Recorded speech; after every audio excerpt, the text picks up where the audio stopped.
And welcome back to Let's Talk by George. In today's video, we are going to review the latest MIUI 14 update.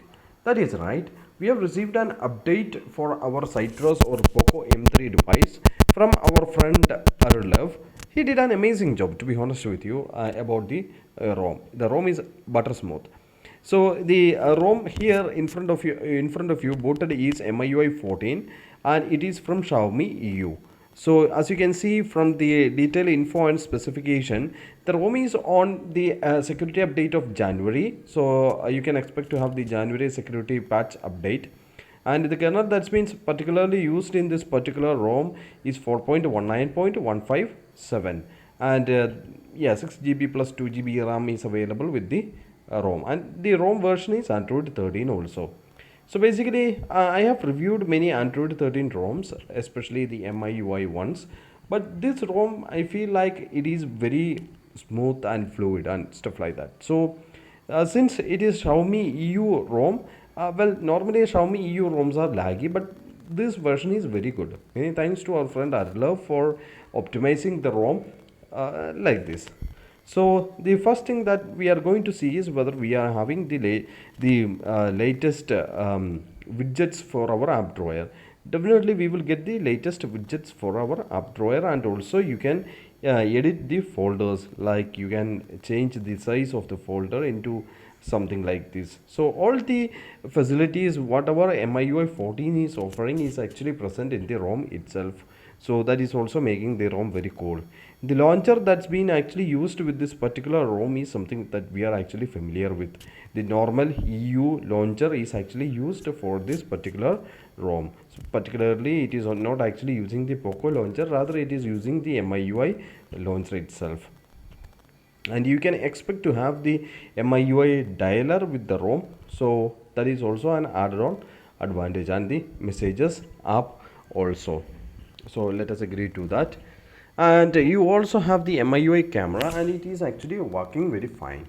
And let us try to go to the pro mode and try to shoot the 48 megapixel thing. So let us take an image. So basically the image is already been taken, and yeah, so basically 48 megapixel is also actually working with the ROM. That's also a good thing. And the files and stuff like that is something that we are actually familiar with the EU version of the ROM. And another camera application that you are actually having is the Graphene OS camera. So it is also actually working fine with the ROM. Now let us go to the device info application and try to see what are the information we can see. Normal informations are here. So nothing extra is here, but there is only one issue that I've noticed. The description fingerprint option for the ROM is quite different, so I doubt if it would actually pass the safety net. Apart from that, what you can see here in the status bar is that the status bar, the clock has been customized, and there is a background pill for the clock, which is also really nice. Background pill for the clock, that is also an extra addition.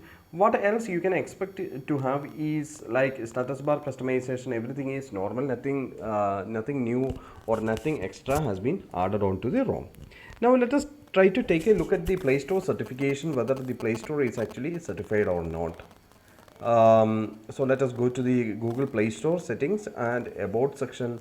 As you can see, Play Protect is not actually activated. And let us try to understand the same thing from the YASNAC if we are having some issues with the Play Store certification. So it is again a fail, and advice is to lock the bootloader, which of course I am not going to do that. I'm just joking.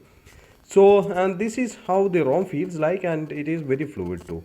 Then what exactly we are having is like we are having some special features like floating window, so you can customize how your floating window needs to be displayed.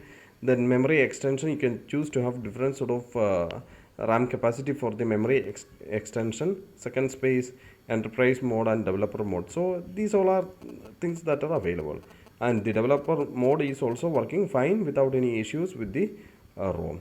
Only thing that I've noticed is that under the display, the color scheme is not actually working. So basically You can it says it stays as it is, so nothing is actually happening. That is not a big issue too. Then display resolution is here, but don't try to use it. It doesn't do any good to your display. It is something that is actually related to the stock ROM. So if you want to have a custom refresh rate, of course you can have 60 hertz, 90 hertz and 120 hertz is available, but I don't think that is actually going to work. Now there is actually an AI image enhancement. So I'm not sure what it is actually trying to do or what it is actually going to do. Basically I'm just going to enable it. Maybe that is something related to the photography and all. So that is also a new kind of addition, or that is a kind of new feature I am actually familiar with as of now. So that is something. And under the dark mode, as you can see, I don't think that the monet is actually available. So basically monet is not actually present with the ROM. See, apart from a small bug which is tolerable, I didn't find any major bug with the ROM. Let us go to the password and security. There is fingerprint and face unlock present, so no issues with those sort of things. So to sum up, I do have a nice experience with the ROM, even though I haven't used the ROM for quite a long time or quite a while, but still I feel the smoothness of the ROM, which really works fine. So if you want to use an MIUI 14 ROM which is quite stable and which is quite good, definitely you can try this port. You will not regret about it. Once again, many thanks to arullev, our friend, for developing this particular port for our Poco M3 or Citrus device. And once again, I would like to thank you for watching my ROM review video. Please make sure to subscribe. Thank you.